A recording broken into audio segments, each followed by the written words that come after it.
Representative Joe Courtney, representing the state's 2nd Congressional District since he was first elected in 2006 and doing a wonderful job. Congressman?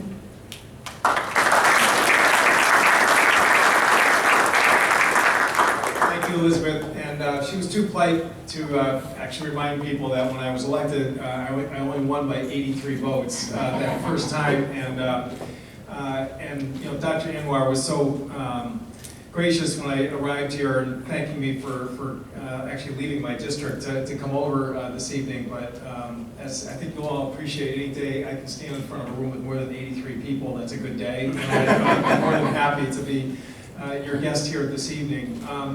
So when I was sort of going through that journey, which again still stands as the closest race for the U.S. Congress since back in the 1990s, that's out of 241,000 votes cast.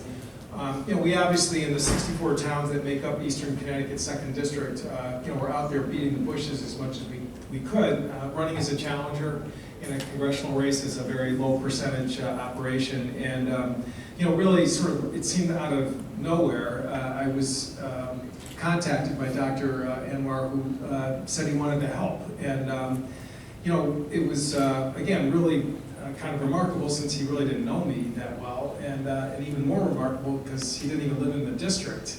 But he again was just amazing person who just sort of put together this network of supporters, and not just for sort of a one-off visit to his house, but repeated you know, meet and greets, fundraisers, you know, helping us assemble our volunteers and lists, and again, really from just outside, really where the battle was actually taking place. And you know, to this day, there's a lot of people who still come up to me and say they're the one who found those 83 votes that got me elected.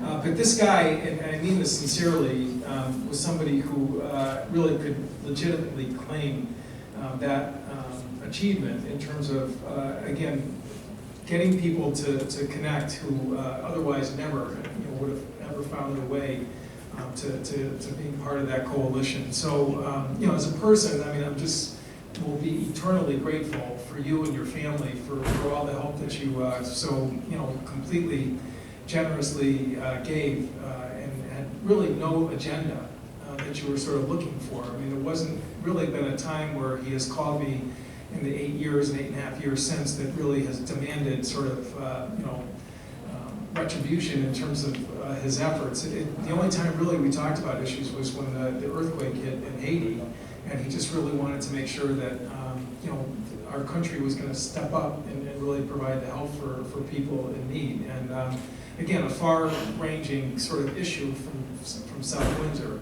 So, you know, it is not a surprise to me, as somebody who reads the JI every night, living in Vernon as I do, to see this, you know, ascent in South Windsor politics of Dr. Anwar to, again, lead the town